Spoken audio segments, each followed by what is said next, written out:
Hey guys, welcome back to the next episode of the Sweaty Palms podcast. I'm your host Zoe Dillon, and today's guest is Sarah Mootz. Sarah is an indie pop, indie rock artist here in Athens, Georgia, and she's been playing gigs since she was 16. We talked about a ton of stuff, including her background, life as a musician, her first ever album coming out, and the struggles she's faced working in this industry, but also how she's overcome them. We also talked about a new music video on the way and so much more, so I can't wait for y'all to hear this episode. Sarah is a really cool person to get to know and learn more about. So without further ado, let's get into it. I was just telling Sarah that she has a really nice voice. I'm really excited for this episode. People always compliment my voice, and I'm like so dumbfounded because in like middle school I was made fun of for my voice all the time. Mm-hmm. Huh, that's so weird. Yeah, because I had a really high-pitched voice. Okay. Mm-hmm. Yeah, I feel like I kind of had a similar problem, and I'm like really small, and so I was going to pick up posters for the 40 Watt earlier, and this woman was checking me out. She goes, "You don't look old enough to work there." And I was like, yeah, I'm 23. And she goes, I thought you were like 16, 17. And I was like, well, that's an upgrade because a week ago I got 14. So thank you. I get it all the time. Yeah, that's like one of my top asked questions at gigs. How old are you? And I say 25, and people are like, what? Yeah, and I'm like, people should know. It's rude to comment on that. But then now I'm getting to a point where I'm like, okay, I'm actually flattered that you think I'm younger than what I am. I'm hoping when we're 40, we're going to look 20. Like, I want to eventually look like I'm in my 20s. There has to be a positive doll. Yeah, right? Yeah, because I'm thinking, I'm going to look 16, and then I'm going to look 40, and I've never looked 20, and that'll be really annoying. Well, I'd love to start off just talking about, for those who don't know you, can you give us a background on who you are, how long you've been in the industry? Yeah. I'm Sarah Mootz. I am an indie pop, indie rock artist. That's my genre label I've finally come down to. It's taken a while to figure that out. It'll probably change again. I have been in the industry. I started playing gigs when I was 16, and I'm 25 now. I started writing when I was like 15. I played an open mic when I was 16, and the restaurant that it was at, they were like, hey, we'd love to have you come back and do a solo set, and that's how I played my first gig, and I played for 3 hours, and it really broke me out of my shell, and then after that, I just kept going and writing and went out to Nashville when I was like 17 or 18, cut a demo, and had kind of my first experience out there with a producer, and wasn't the most positive experience, aftermath and everything, but it led me to where I am today. So yeah, I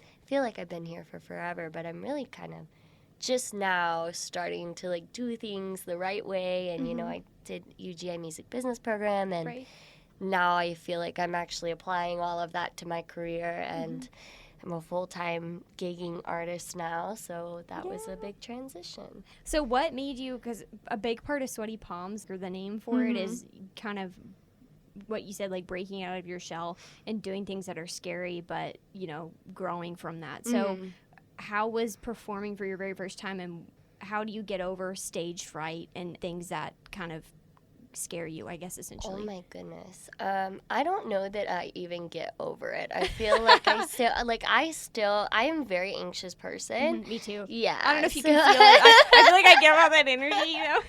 I do the same thing.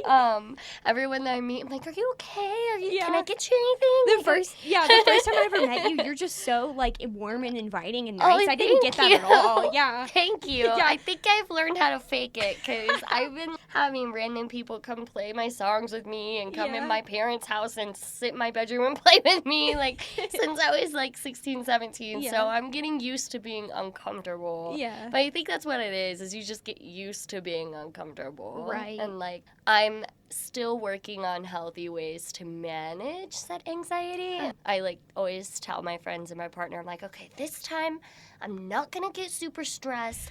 I'm just going to get up there and do the darn thing, and I'm not going to think about it. I'm just going to do. And that's kind of been helping me lately. It's just like not freaking myself out, not allowing myself to go there as much, you know, mentally. But it's like even the simplest of things, like having the band over for practice during the week, and like introducing a new person into the band and stuff like that, that like just it's simple, but it pushes you outside of your comfort zone. Yeah. And so I think I'm getting used to it now, at least. But when I was younger, I remember for that first 3-hour show, I was freaking out. And I really had to get up there. And it's always after a few songs, I kind of remember, okay, wait.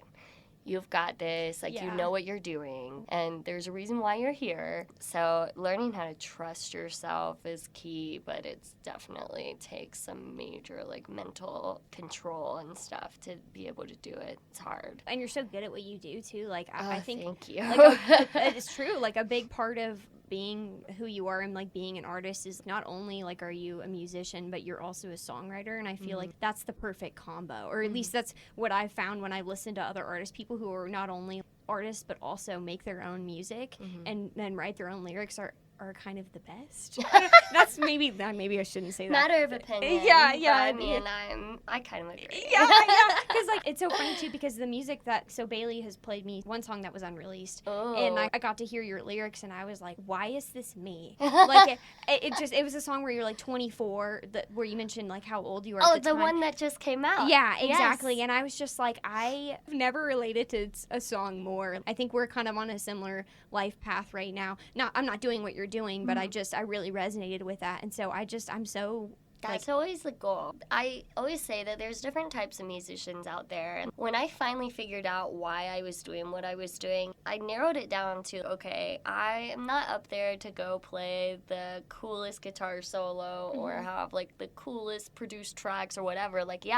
All that stuff adds to my music and is fun, but really at the heart of why I'm getting up on stage is to connect with people. And so I always tell my sound guys and Bailey, for instance, because she's been kind of taking a role as tour manager, shows and stuff. She comes and she sells merch and she makes sure we're all good. And I always tell her, I'm if you cannot understand what I'm saying while I'm up there, you need to go tell the sound guy, because my lyrics and even just the things that I say in between songs is what is at the heart of everything that I do. So once I realized that all the emphasis needs to go in that, I feel like I kind of became a better artist, because I was okay, I'm not going to strive to be the best at everything. I'm going to do what I know, and that is connecting with people. So it's kind of my way of having a social life in a way. I'm very introverted, so my music is how I connect, and my people that like my music are really sort of figuring out what I've been throughout my life and becoming friends of mine. And so, yeah, it's a very, very vulnerable, deep thing, the way I do things, but I love it. I started writing because I didn't have friends, and I was moving. I moved from South Carolina to Georgia my sophomore year of high school, and every weekend I had nothing better to do but just sit in my room and figure out how to write songs. So there was a lot of loneliness and a lot of heartbreak and a lot of stuff that I just had no one to talk to about, so I would just put it in the music, and that's why we got to where we are. Right. I mean, that's something, quote, bad turned something good. Turned into something beautiful. Yes, absolutely. It's the best part about what I do. That's a really important part of people who are resilient too, is you don't just sit there and sit in your sadness. You make something beautiful and creative out of it. Yes. And it's gotten you to where you are now. Yeah. So that's really cool. I didn't know that about you, Sarah. I'm learning so much. This is exciting. Yeah, no, I always say that's the most beautiful thing about pain for me. It's kind of so toxic how I think sometimes, because I'm really hurting right now emotionally, but I like it because I can write a song about it. And I was I tell Bailey all the time, I'm yeah, I'm so depressed right now, but I'm embracing it. It's just feeling and emotion is just my thing. Yeah. I just love everything about even when I'm sad and I don't want to be sad, there's still a positive to it, because I could sit there and write a song. Right. So it's awesome. Gets the creative juices flowing. Yeah. I mean, honestly, my mom would always say she'd get concerned when she heard me writing too much, because she'd be what's wrong? Because she always knew something was wrong if I was just locked in my room. So you said you moved from South Carolina to Georgia. Why did you move? I'm just curious. My dad had a golf resort in Wisconsin, actually. That's where I spent my childhood. Oh, okay. Where in Wisconsin? So it's called Adams County, a very, very small town. Okay. It's an hour from Madison. Got you. I've got a friend who lives in Madison now, so that's why I was Gotcha. curious. Yeah. Yeah, Cool. my cousins went to, what's the school there? I don't know. Wisconsin University. Yeah, Madison. I don't know. I should know that. So we lived there. He had a resort there with his 2 older brothers, a golf resort that he built. And then, unfortunately, the economy crashed. Yeah. And so at the time we were living in South Carolina, we had just bought our dream house. Because he thought that he was set for life. And then it crashed. The resort fell under, and then we were bouncing around. Gotcha. And he finally found work in Georgia. So it was really hard. Yeah. But so then when he found the work in Georgia, like, we obviously just had to go. Had no choice, so. Okay. I'm sorry to hear that. No, it's okay. I'm glad you're here. Yeah, I guess, no, it's fine. It molded me, and Yeah. I've kind of know what's important in my life, very minimalistic, and Right. it's kind of shaped me to be, I think, better at being a musician because I didn't have a lot, like, in my high school years and middle school years, and I kind of just had to find myself, and I don't know, if I wouldn't have moved to Georgia, I also wouldn't have had, like, all the open mics and Exactly. the influences that I've had. Like, we moved, and my mom had nothing better to do but take me to open mics on weekdays Nice. after school, so. That's really fun. Yeah, That's nice. I mean, it's really responsible for me becoming a musician in a way, too, so I'm thankful for it. So what part of Georgia were you living in before you came to Athens? I was in Buford. I went to Lanier High School, and then my parents are still in Flowery Branch right now. Gotcha. They bought a house there, and then for a while there, I was living with my parents, commuting back and forth to Athens for school because I had, like, dropped out, and then I finally figured out I wanted to go to UGA, and then I was like, all right, how am I going to do this? So I just drove back and forth, had all my classes on Tuesdays and Thursdays, and I would just go do full days, drive home, and then I met my partner, who I live with now in Athens, so it worked out. How long have y'all been together? We've been together almost 3 years Oh my at God. this point. That's a long time, yeah. It has flown by, though, because everything was so easy with him straight from start, and I think we moved in 7 or 8 months after knowing each other, which was very quick for me, but it all worked out. So do you have any, like, upcoming shows that you want to talk about?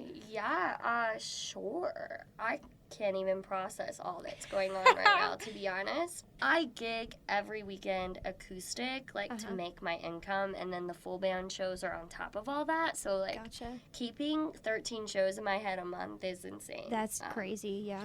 Yeah, but May 27th, we're over at Flickr, and then I think we've got Park Tavern in June. Oh my God, I have to go to that. Yeah. Because I just want to see you perform live again. So. Yeah, you should come. We'll have plenty of time to prep, so hopefully we'll have a really cool set.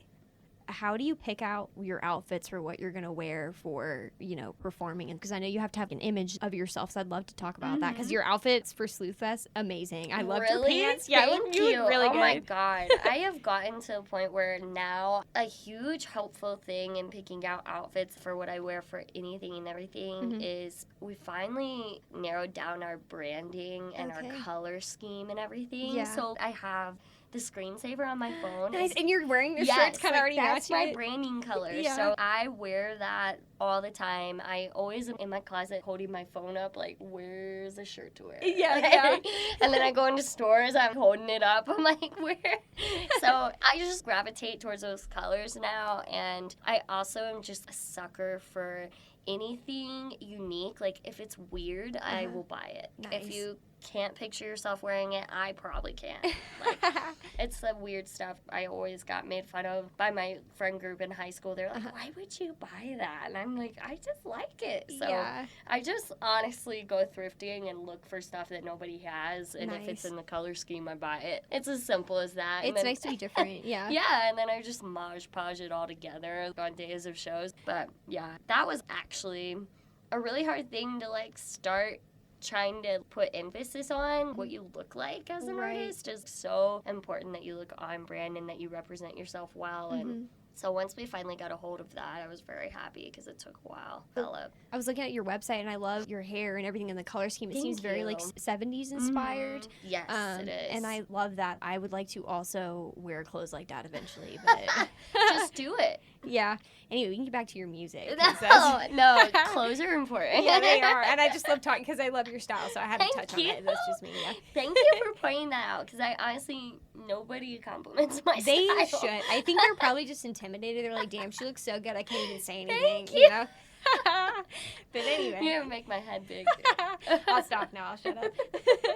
This is just like a fun question, but what's your favorite performance that you've ever done? And what made it so good? Whoa. Yeah, sorry, it's a big question. Whoa. Okay. So, off the top of my head, without doing any internal digging for hours, I would say Smithsonian Bar. I love that venue. Yeah, it wasn't even the venue. I mean, I guess it sounded great, but it was our first show as a full band after I had released the EP. No Matter What was like my first fully produced EP. Mars, The Dog, Misfit, all those were on it, and that's the start of me finding my sound. And that was the first show we played as a band where I got to sound like that.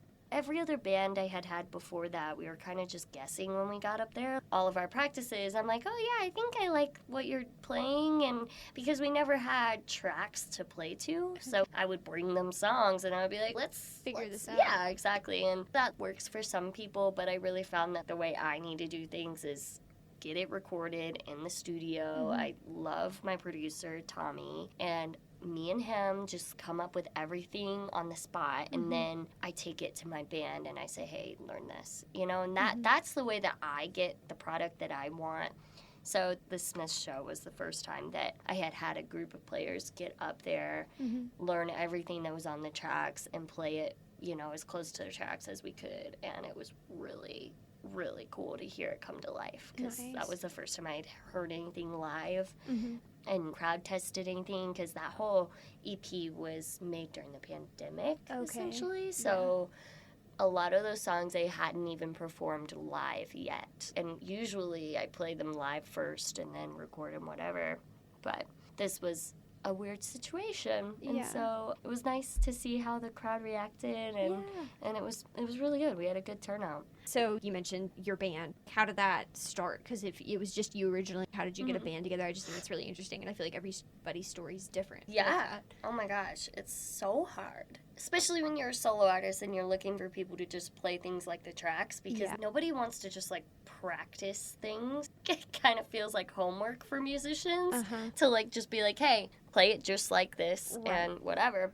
So I had a guitar player, Alan Camps. He's my lead guitar player right now, and he has been with me since the beginning. Oh, nice. I met this guy. I had put it out in the group message that I needed an acoustic guitar player to play a gig with me, and he offered, and then he drove all the way out to my parents' house to practice with me. Oh, wow. Yeah, he really went out of his way to make it work, and he was the first guitar player that I had ever worked with that actually did what I asked him to and respected me in that way. Like, a lot of guitar players really want to put their own spin on things and want to, like, do things their own way because they're very smart, and what they do is very, like, creative. Guitar playing is awesome, but I was really looking for somebody that just did what I told them to, and Alan has a really great way of doing that, but also still being creative at the same time. So he's one of the best people I've ever worked with, and he's chosen to stay around, thank God. Nice. Yeah, he's been Shout out to Alan. like a lifesaver,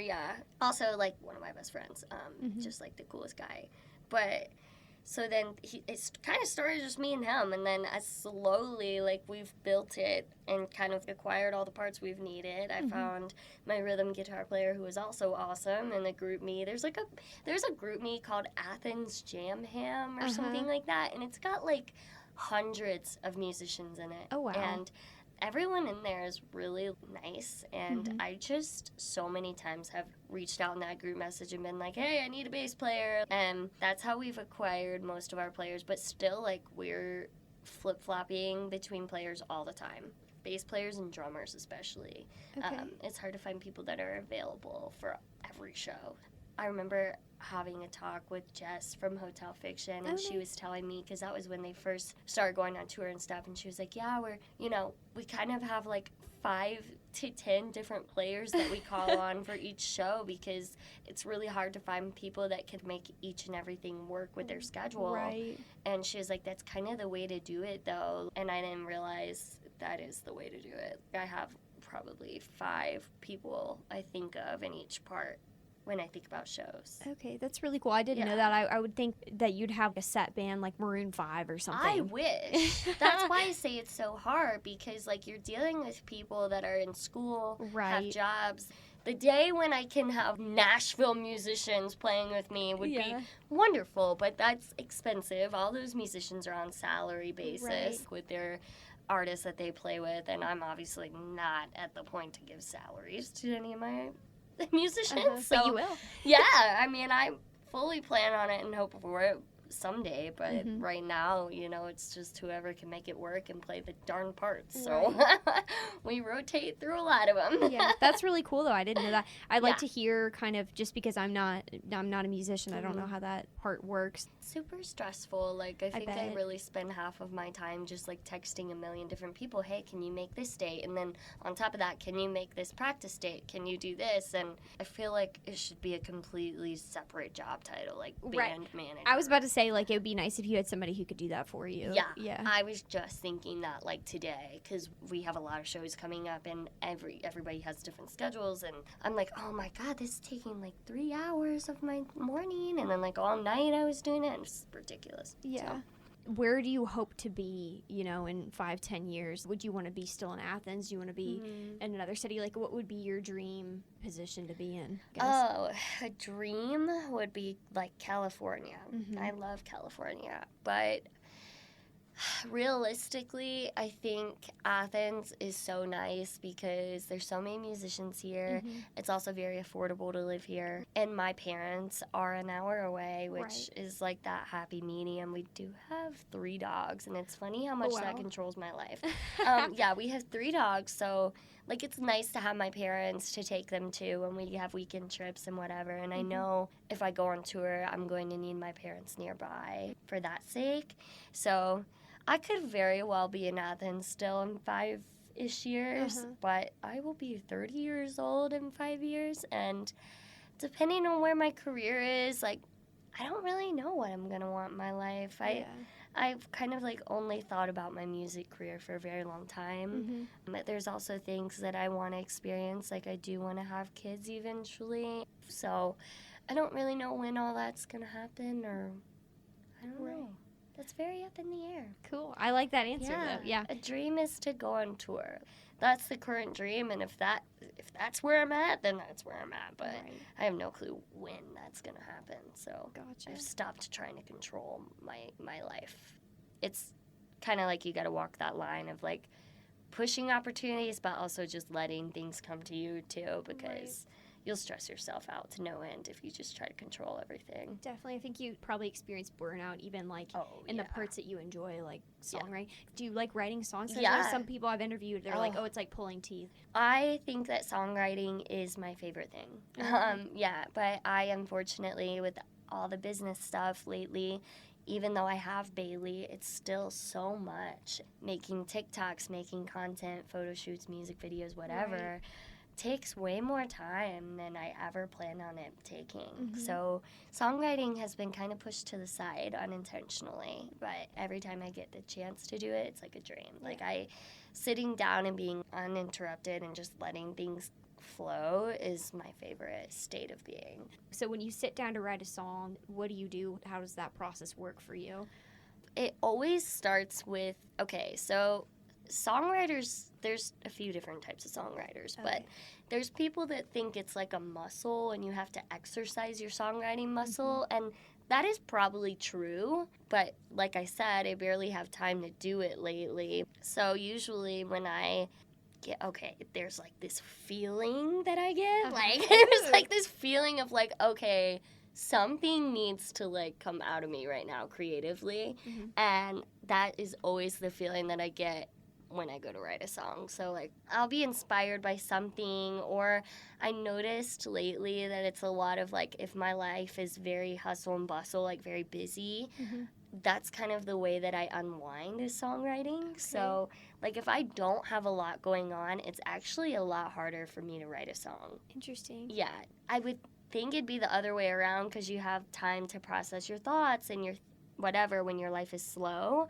But yeah, if my life is busy, sometimes all I want to do when I get home from like a gig or something is just sit and lock myself away and write. So usually it starts with like some sort of feeling of like wanting to unwind or wanting to like just decompress, and then I usually end up writing like a lyric or something that I like first, and then finding a cool guitar part to put with it. But really, like, I'm not much of a guitar player. Like, I kind of just do it to back myself. So now I've gotten to the point where I just find something that works for the time being, and then I go into Tommy or go to Alan, and I'm like, hey, can you make this cooler? Like, I did the songwriting part, but can you make this guitar part cooler? Yeah. I've kind of accepted that, like, I'm good at the lyric part, and, like, all the other stuff can come afterwards.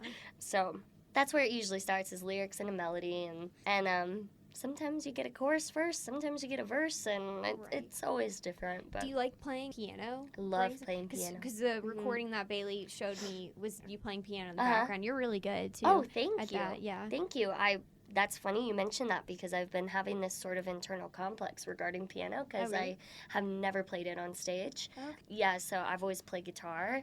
So lately, though, I've been having trouble finding a keyboardist for my band and a synth player, so now I am learning the parts. Oh, and that's exciting. Love to see you play keys, too. Yeah, I'm kind of trying to figure that whole thing out, because I'm like, I really love just getting up there and singing, because then I can interact with the crowd. I say interact with the crowd. Usually I just stand there the whole time, but it like allows me to like really get into it, because I only have to think about one thing, and like being a vocalist is actually like one of my favorite things as well. Just being able to stand there and think about like, oh, how can I sing this differently or whatever. Right. I love that. So playing a piano takes away from that for me, but I'm trying to like have that healthy balance of singing but also accompanying myself, so it's going to be interesting.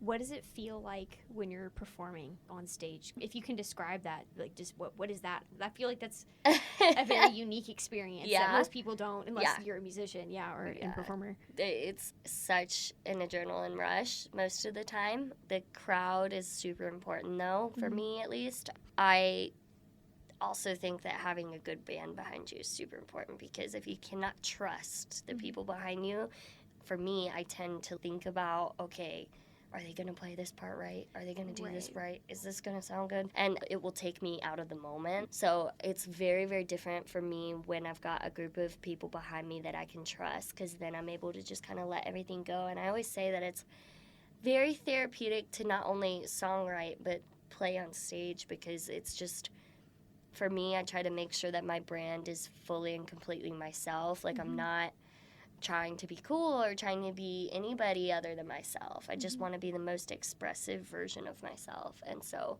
when I get up there, I really do feel like I'm just the truest form of me. And it's one of the places where I feel like fully accepted for who I am. And so it's a very powerful thing. I feel like sometimes I'm like floating. Like sometimes I feel like I'm just like in this whole other world. People have laughed at me in the past because I always use my hands when I'm on stage, but it's really just me feeling what I'm doing and just getting into it and painting a picture in my head, basically. So it's really fun. I love that. That's because when I did see you perform, you do use your hands, and I love it. I think it just going with the 70s vibe of just kind of flowing. That's totally you. That's what I try, because I actually had stopped doing that. Like, I forced myself to kind of like come up with more pre-thought things on stage. Like, you kind of practice as a performer, like in the mirror a little bit, you know, before a show. Like, okay, maybe I should pull the microphone back at this point, or like bend down and jump up or whatever, you know, and like weird things like that. And I played like one show, I think it was the 40 Watt, where I had practiced my movements, and I got up there and I did the darn thing, and I was like, oh my God, like, how was it? And Bailey was like, I think you're focusing too much on your movements. And I was like, oh, really? Like, I felt really good about it. She's like, no, I think, like, you need to be more natural up there and also, like, be focusing on your vocal more because that's the most important. And that kind of was the start of me having way better performances because then I realized, like, I should really just get up there and do me and just focus on having the best performance quality and not be so worried about what I look like. So if you can let all that go and just do you, it's a really cool experience. Awesome. Yeah. I like that you mentioned Bailey too because she mentioned it in the episode where I interviewed her too, but she was talking about how, you know, being a manager is you have to be very honest with your artist. And so it's nice that you have somebody that you can come to and trust and give advice on feedback for, you know, how you did and you know she'll be honest with you. Yeah, she's changed my life. It's like crazy when you have, you know, basically just your mom or your sisters your whole life, like telling you, oh, I like that or I don't. Right. But when Bailey came along, at first we decided she was going to be my manager. And at first she was like in school. She didn't have a lot of time to do things, whatever. And it was kind of just like a really intense friendship. But I think that helped us because we had time to like form that bond. And then she ended up being responsible for the reason why things got better because she was just so completely honest with me with everything. I mean, that just was the most helpful thing in itself. Just being like, oh, no, you shouldn't post this. You shouldn't say this, or you should say this. Like, I like that. This doesn't look good. Just having somebody outside of yourself to go to is really important. And obviously, we have to agree on things as well. Right. Like, I never just do things that Bailey tells me to do. Right, of but, course. Like, she's my filter, and it's really nice. It's nice to have honest feedback on something. It's like when you're working on an assignment for a class project and somebody's like, oh, it's good. And you're like, no, like, I know this isn't perfect. And then you stare at things too long, and it doesn't look the same. Like, and after hearing a song too long, you, can't hear it the same way that somebody with fresh ears would. Right, exactly. So I like to go to her, and I'm like, hey, how is a normal person going to hear this song? Because I don't hear it that way anymore. Like, it's my own voice on the track. I don't even know what it sounds like at this point. Yeah. So many times when I write like a verse or something and we'll debate a certain phrase or something I used, and then we'll just listen to it so many times to where we're like, okay, let's just not touch it for a week or so and then come back to it because it just turns into scribble in your head. That's so funny. I would love to experience that from the songwriting perspective and from like the musical's perspective because the only instances I can think of is like in school and when I'm writing a paper or whatever. Hey, it's the same thing. Yeah, I guess kind of with editing the podcast too because I'll listen to it like several times through. And, but so Bailey was telling me about y'all's music video that you just filmed. Can we talk about that process and stuff? I would love to hear about like how that went, how it's going, what was inspired behind like the vision for the video, everything. The song is called Something, and it's that song you were referencing earlier. It's super deep and vulnerable of a song. All of my stuff is pretty vulnerable, but that song is a story from the start to the end of like the progression of losing myself all over again multiple times. So there's lots of stories within that song that not a lot of people like know about me, and I know that like also the lyrics have a good way of kind of putting a easier spin on things, and not everybody is completely exposed to the depth behind like those verses and what actually happened, but it's a lot in that song. It's very heavy. It's made me cry when I've listened back to it before, depending on my mood that day. But so the music video, and we did this with the last music video. The last music video is Misfit, and I also planned that whole thing. I was telling the story the whole time. And so with this one, I think I did this like literally on New Year's Eve. Instead of going out, I was in my house writing the music video. And because it had just like come to me, and this song's all about finding yourself. And like we started out with like a multiple personality scene where I got to like dress up as multiple different versions of myself, and we were passing like a blunt around. Yeah, she's telling you about and I had to smoke like, oh my gosh, I don't even remember how many joints I had to smoke, but they were hemp. Yeah, they were hemp joints. But obviously, like, we cannot be high on set because then we wouldn't get anything else done.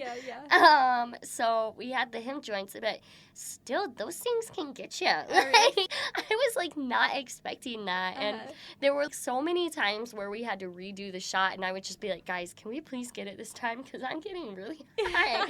And I would just like, we had PAs helping with the music video, 2 PAs. And so in the room, there's probably 5 people, including me. And like, we're in this room, and I'm passing the blunt. That's the scene. I keep saying blunt. It was a joint.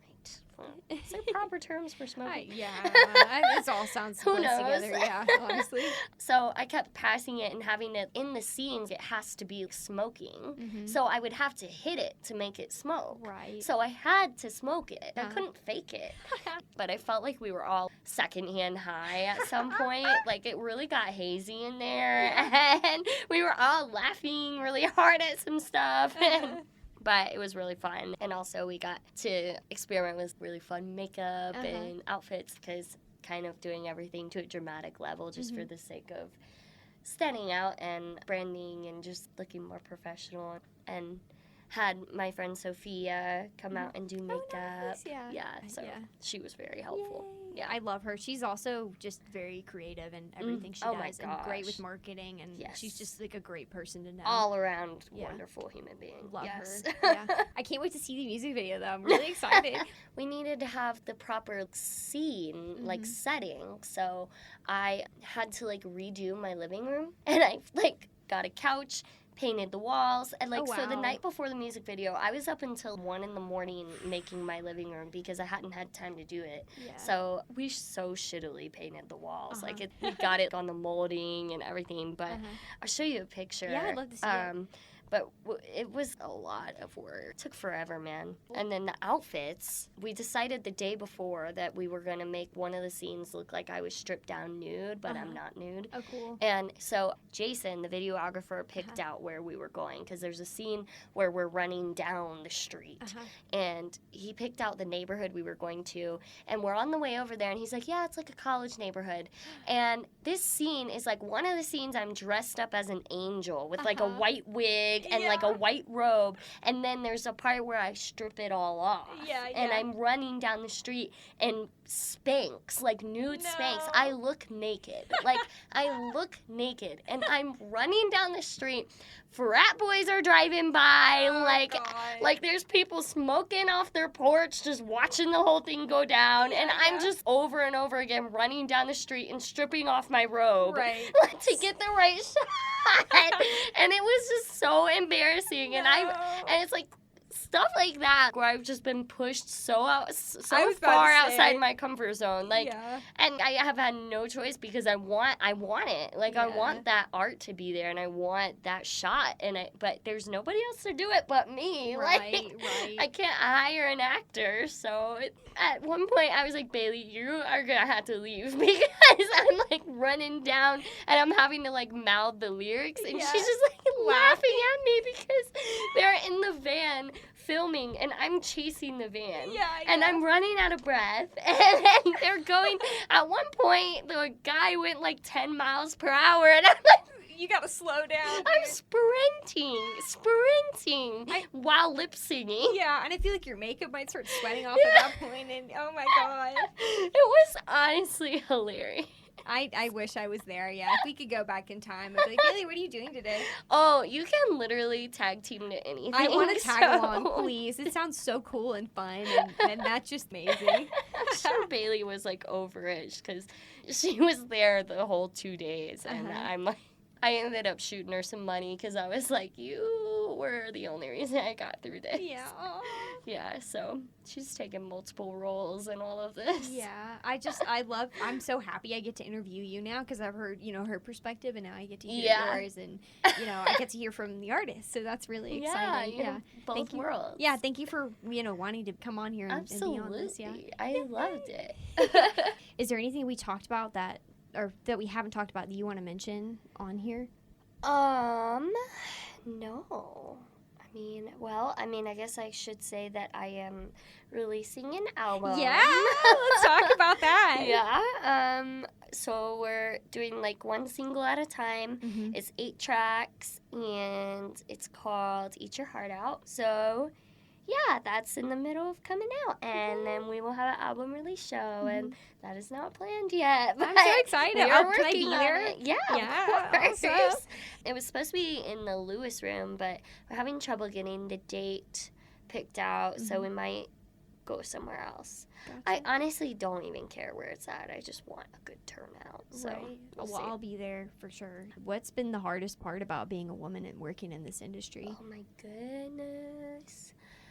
Just like as a whole, not being viewed as an artist over just a female. At my gigs, I struggle, and I've learned how to embrace it now, but I struggle because I feel like people view me as a blonde that can sing, and I am constantly treated as just like a jukebox. And granted, I put myself in that position. I'm playing these acoustic gigs where I'm playing for 3 hours, cover songs, and I'm not really being represented as an artist. I think like it's really hard when you can feel that people are viewing you more for what you look like rather than the work that you're presenting to them. So I've kind of had to fight for my place a little bit, I feel like, with people. You feel like you have something to prove right away. Oh, I have to prove to them that I'm not just a blonde that, sings. I have so much respect for Taylor Swift, but I constantly get compared to Taylor Swift before people even hear me because I'm blonde with a guitar.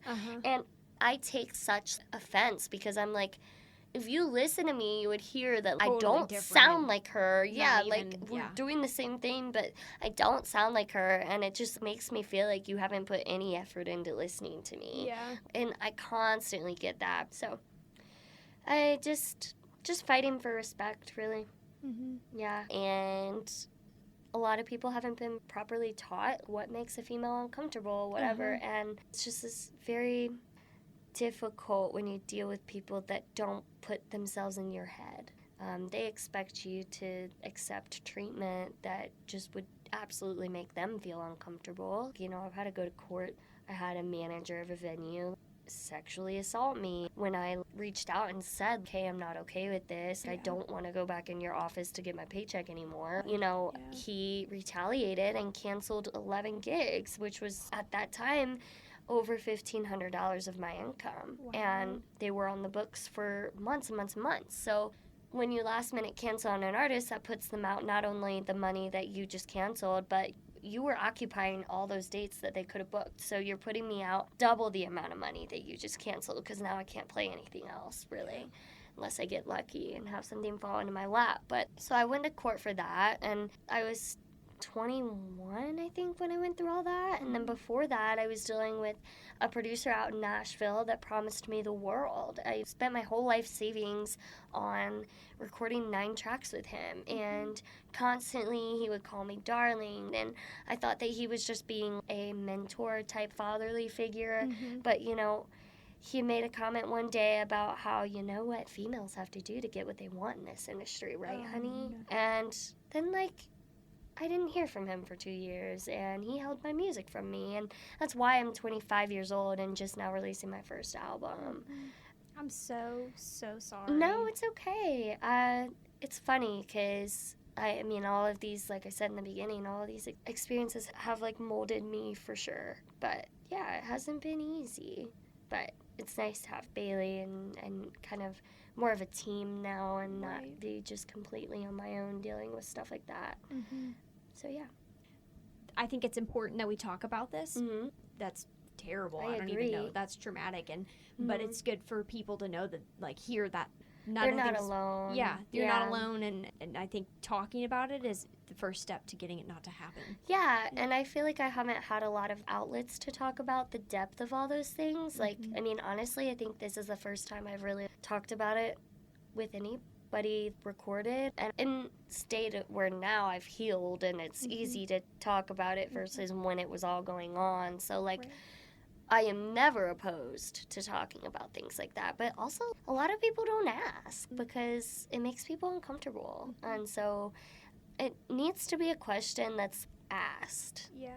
Also, but you don't want to make an artist uncomfortable by asking for too much, right? Right. So it's a weird thing, but I think me knowing you, that gives us a weird advantage of being able to talk about things like this, and I am comfortable, and you know that I'm comfortable.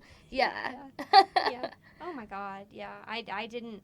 I guess it's another huge part of the industry that I'm just totally blind to because I'm not in it, like you are.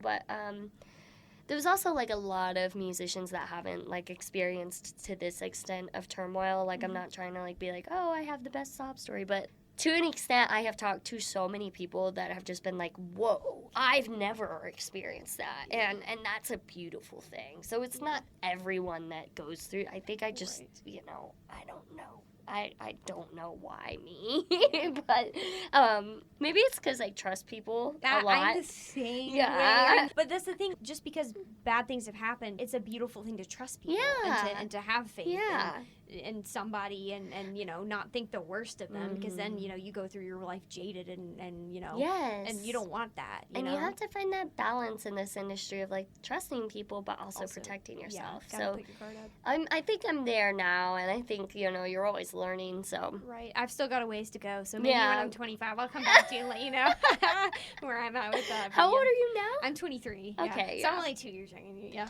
23 was like my age of like, okay, I'm an adult now. Yeah, like, I've got this figured out. Yeah, I'm getting there slowly. Okay, you never have it figured out. Yeah.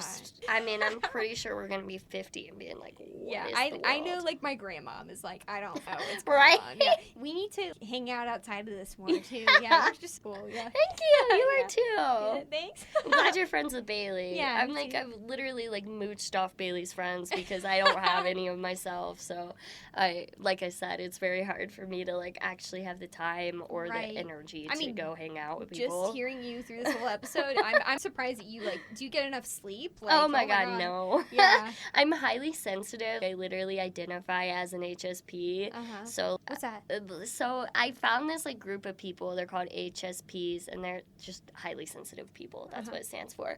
And I found this group of people because I was searching for why do I do some of the things I do and feel the way that I feel. And, like, I really suffer with migraines. And so I never get enough sleep is my point. I could probably get 10 hours of sleep and still be tired. But HSPs are, like, known for, I don't know, reacting very intensely to things and also being very mentally drained easily. So social interaction is very exhausting for me.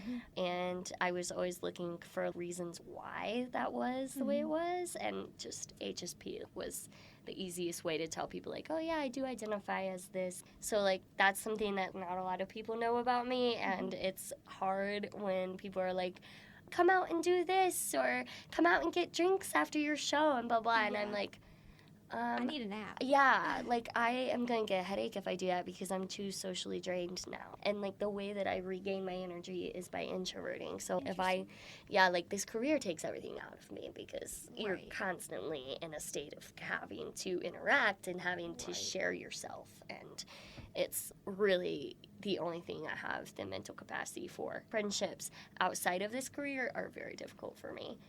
Either way, I don't really need a title. I just need to know that, like, I'm normal and there's other people that go through it. Yeah, definitely.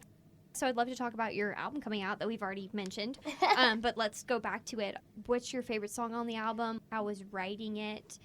Just, let's talk about it. Let's see. My favorite track is Something, just because there's so many, like, hidden things in the production that makes it what it is. And also, one of my other favorite tracks is this song called Settle Down. I don't know even when we're going to release it, but it kind of sounds country. Oh, I love that. Yeah, but it's not country, but it is, but it's not. And anyways, so it's got a part at the end. It has some slide guitar, like steel guitar in it. I love steel guitar. Yeah, it's not actual steel guitar, but it sounds like one. And that's what kind of gives it that country flair. Nice. And then at the end, there's a slowed down chorus that you can totally line dance to. Oh. And it's really fun. I feel like this is going to be my favorite song on your album because I love Probably. It goes over really well live because at the end, like, it kind of goes into that hokey bass line that you can kind of, like, kick your feet out to. That's my other favorite one just because I had no clue what that song was going to be, and it was one of those things where I really did go into the studio and I was like, all right, Tommy, what are we going to do with this one? Yeah. And he just went crazy on it, and that's what we ended up with. So it was really good and really fun to do. It's also just about societal standards, and females are made to think that they need to like get old and have kids and get married and all this stuff, but and also not be old, right, beautiful, and like right? all the societal standards that are just complete bullshit, and it's kind of an FU to all of that. So I really like what that song stands for. But yeah, I'm just really excited about the whole thing. I give a shout out to Tommy Troutline because he is just incredible. I've heard so much about him, just like I'm sure you have. working at 40 Watt, Yeah, he's a busy dude and has so many friends, but he was just really changed my life in ways that I don't think he knows. Just the amount of freedom that he's given me on my tracks, and the way that he's respected me as an artist, but also like a co-producer. I mean, I kind of tell him all the things that I want, and he makes it happen, and it's a dream of a situation. So nice. Yeah, he's responsible for a lot. So I was going to ask you, actually, when you first mentioned him, and then I forgot about this question, so I'm glad we are talking about this now. But what is the production process like in working with him? Because I've never been in a studio.